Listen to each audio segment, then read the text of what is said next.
Feni Rizkyanti dari kelas manajemen 2 PSDM dengan NPM 12102063. Di sini saya akan menjelaskan tentang materi budaya manajemen pengetahuan organisasi. Silahkan disimak sampai akhir ya.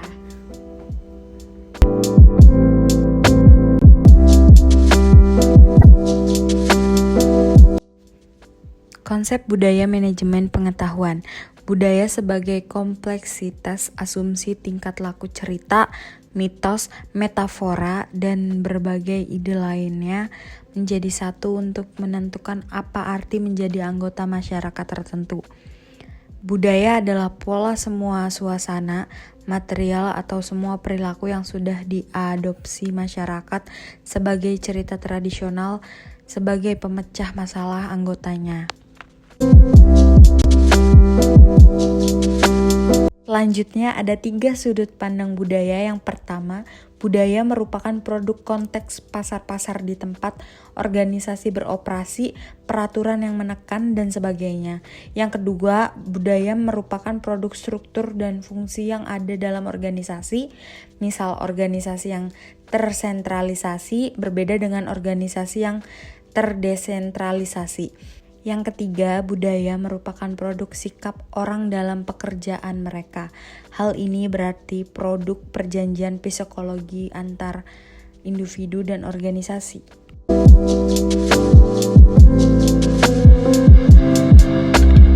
Berikutnya ada manajemen yang mencakup beberapa hal. Yang pertama, mengkoordinasikan SDM, material, dan keuangan ke arah tercapainya tujuan organisasi yang efektif dan efisien. Yang kedua, menghubungkan organisasi dengan lingkungan luar dan menanggapi kebutuhan masyarakat. Yang ketiga, mengembangkan iklim organisasi di mana orang dapat mengejar sasaran perseorangan dan sasaran bersama. Yang keempat, melaksanakan fungsi tertentu yang dapat diterapkan seperti menentukan sasaran, merencanakan, merakit sumber daya, mengorganisir, dan melakukan pengawasan. Yang kelima, melaksanakan berbagai peran antar pribadi informasional.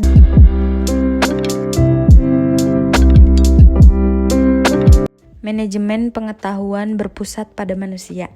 Manusia sebagai individu mempunyai perilaku individu dalam organisasi, membawa ke suatu tatanan, kemampuan, kepercayaan pribadi, pengharap, kebutuhan, dan pengalaman masa lalunya.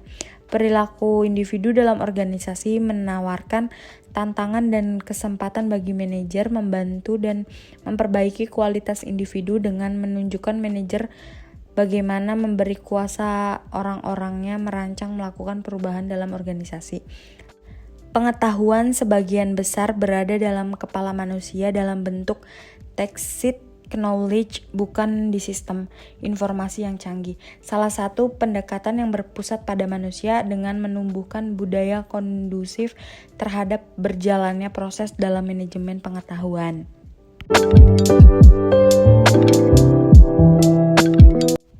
Selanjutnya ada budaya sharing pengetahuan.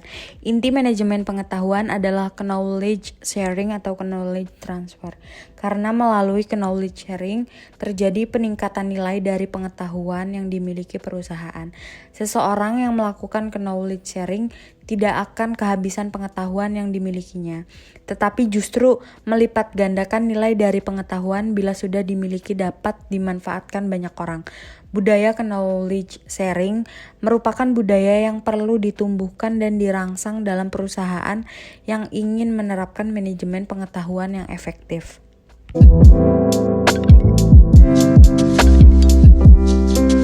Berikutnya ada unsur budaya sharing pengetahuan yang dibagi menjadi 5. Yang pertama, peran kepemimpinan berupa kemampuan merumuskan visi, keterlibatan langsung, pemberian dukungan, dan advokasi. Yang kedua, budaya perusahaan yang memberikan iklim kepercayaan dan keterbukaan. Yang ketiga, adanya kemauan pemimpin organisasi untuk mempromosikan knowledge sharing dari kolaborasi. Yang keempat, perusahaan menghargai knowledge, pembelajaran, dan inovasi. Dan yang terakhir, kemampuan organisasi dalam mengeksekusi proses transformasi dengan mulus dan efektif.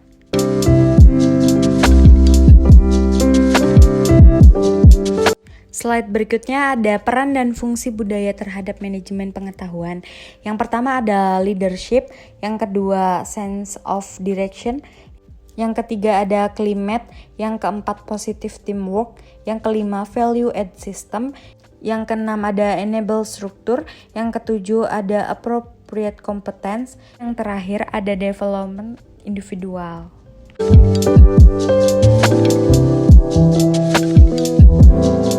Berikutnya ada 7 variabel yang berpengaruh terhadap kesuksesan organisasi yang terangkum dalam 7S. Yang pertama share value, yang kedua structure, yang ketiga sistem, yang keempat style, yang kelima staff, yang keenam skill, dan yang terakhir ada strategi. Terima kasih sudah menyimak ya. Thank you for watching. Sampai jumpa pada video aku selanjutnya. Bye bye guys.